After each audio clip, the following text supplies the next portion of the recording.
Bathroom থেকে বের হয়ে মনের ভুলেও আপনি দুইটি কাজ করবেন না।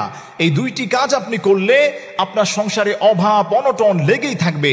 অনেকে আমাদের কাছে ফোন করে, হুজুর আমার ছেলে মেয়ে কথা শোনে না, চেঁচামেচি করে, স্বামী স্ত্রীর মধ্যে ঝগড়া ফাসাদ লেগেই আছে।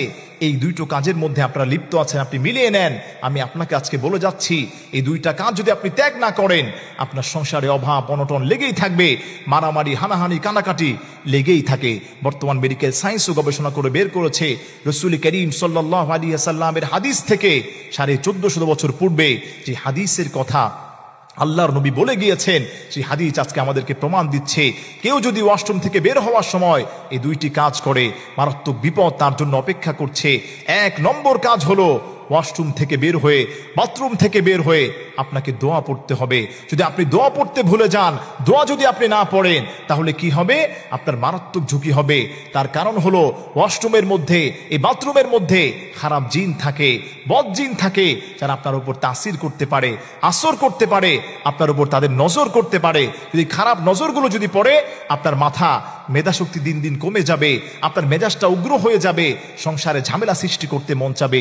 এজন্য আমার প্রিয় ভাইরা, আমার প্রিয় মা বোনেরা, বাথরুম থেকে বের হয়ে অবশ্যই আপনি দোয়া পড়ে বের হবেন। গফরানাক, এতটুকু আপনি বলতে পারেন। আপনি যদি পুরোটা বলেন, গফরানাক আলহামদুলিল্লাহিল্লাযী আযহাবা আন্নিল আযা ওয়া আফানি, এই দোয়াটা পুরোটাও আপনি পড়তে পারেন।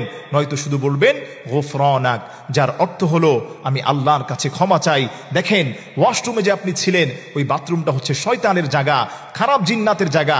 ওইখানে আল্লাহর নাম আপনি নিতে পারেন নাই, এজন্য বের হয়ে আল্লাহর কাছে আপনি তাওবা করছেন। এজন্য প্রিয় মা বোনেরা, প্রিয় ভাইয়েরা, আপনারা অবশ্যই ওয়াশরুম থেকে বের হয়ে দোয়া পড়ে বের হবেন। দোয়া যদি না পড়ে বের হন, শয়তান আপনার উপর তাসির করবে, আসর করবে, দুষ্ট জিন আপনার উপর আসর করতে পারে। এর কারণে আপনার মেজাজটা অনেক গরম থাকে, স্ত্রীর সঙ্গে রাগারাগি হয়, ছেলে মেয়েগুলো কথা শোনে না। এটা আপনি অবশ্যই করবেন। 2 নম্বর হলো, যেই কাজটি করলে আপনার ফ্যামিলিতে কোনো বরকত হবে না, আপনার ফ্যামিলিতে অভাব অনটন লেগেই থাকবে। অনেকেই আমরা করে থাকি, সেটি হলো ওয়াশরুমের দরজাটা আপনারা খুলেই বের হয়ে যান। খবরদার, এটা করবেন না। যখন আপনি ওয়াশরুম থেকে বের হয়েছেন, দরজাটা সুন্দরভাবে লাগিয়ে রাখবেন। এই দরজা খুলে রাখার কারণে বাথরুম থেকে বিভিন্ন ধরনের ব্যাকটেরিয়া আপনার পরিবারের উপর পড়তে পারে, এবং বিভিন্ন ধরনের জিনেরা ওই বাথরুমে যারা ছিল, তারা আপনার পরিবারের উপর আঘাত আনতে পারে, তারা এটার উপর তাসির করতে পারে, আসর করতে পারে। ওয়াশরুমের দরজা যদি কেউ খুলে রাখে, বর্তমান মেডিকেল সায়েন্স বলছে, ওই সমস্ত ওয়াশরুমের দরজাগুলো খুলে থাকার কারণে মানুষের মেধা মস্তিষ্ক সবসময় গরম থাকে, মেধা কমে যায়, দুর্বল হয়ে যায়, এবং ওই দুষ্ট জিনগুলো দেখা যায় বাসা বাড়ির মধ্যে তাদের আস্তানা গাড়তে পারে। এজন্য খবরদার আমার প্রিয় ভাইরা, আমার প্রিয় মা বোনেরা, মনের ভুলেও বাথরুম থেকে বের হয়ে এই দুইটি কাজ আপনি করবেন না। আমি আবারও রিপিট করছি, নাম্বার 1 হলো, যখনই আপনি বাথরুম থেকে বের হবেন, ডান পা দিয়ে বের হবেন, অবশ্যই আপনি দোয়া পড়বেন, গফরানাক আলহামদুলিল্লাহিল্লাযী আযহাবা আন্নিল আযা ওয়া আফানি, এই দোয়া আপনি পড়বেন।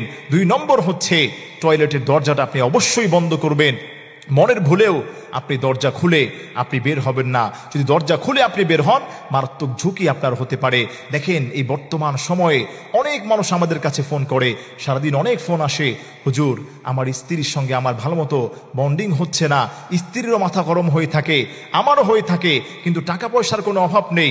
এজন্য আমি আপনাকে বলছি, খবরদার আপনি এই সমস্ত কাজগুলো থেকে দূরে থাকেন। সন্তানের মাথা গরম হবে না, সন্তান দেখা যায় আপনার বিরুদ্ধাচরণ করবে না। এই সমস্ত কাজ থেকে যদি আপনি বেঁচে থাকতে পারেন, আল্লাহ তাআলা আপনার উপর রহমত নাজিল করবেন, শয়তানের ওয়াসওয়াসা থেকে আল্লাহ তাআলা আপনাকে হেফাজত করবেন।